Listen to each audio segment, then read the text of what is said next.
Okay, so isang magandang umaga mga pre.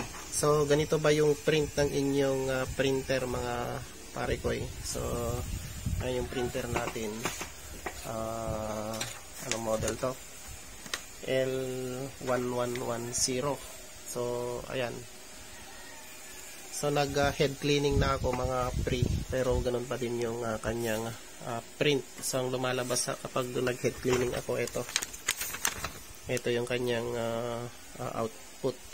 So yung YMC wala. Ayan o. So ganito lang ginawa ko. Okay, so puntahan natin ang printer mga pre. Ayan, click natin. So ganito lang yung ginawa ko kanina mga pare ko. So puntahan natin ang printer settings, and then punta tayo sa maintenance. Tapos sa power cleaning lang mga pare ko. Ayan, click natin yan, and then may lalabas dito. Next natin mga pare, no? Next natin, tapos check lang natin tong dalawa na to. Check lang natin sila. Yan, check natin, and then next natin. So may lalabas dito mga pre, kasi sabi niya dito, you cannot use this function because it has been less than 12 hours since the last use. So ano na ako kanina, nagprint na power cleaning na ako kanina. So hintayin lang natin yun hanggang matapos. So mga mga 5 minutes lang mga pre. Ganun lang kadali. And then okay na natin. Tapos pwede na tayong mag print. So i-check na natin kung okay na yung printer natin mga pare ko. So i-check natin, nozzle check natin. Yan. Okay, print natin mga pre. So kailangan ganyan yung print niya mga pare ko. Yan. So nag-pre-print siya.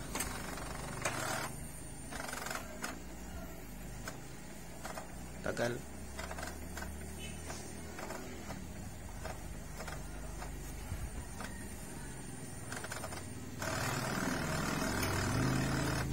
Okay, so ito na siya. So kompleto na siya mga pare ko. So wala nang kanina kasi ito yung niya.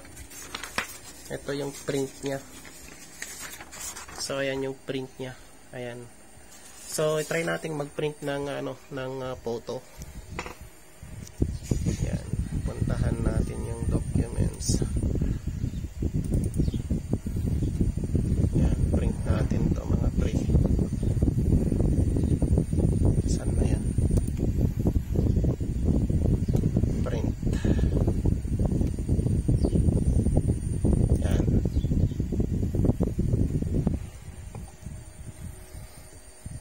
Okay, so hintayin natin mga pare ko.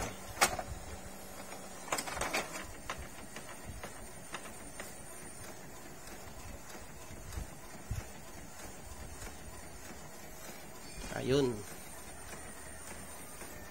Okay, so okay na mga pare ko. So maganda na. Ayan, sira kasi kanina eh. Ayan. So yung kanina, ito yung print niya kanina mga pare ko. So ito yung print niya kanina. Walang color. Ito naman okay na siya. So ganun lang mga pre. Please like, share and subscribe. Peace.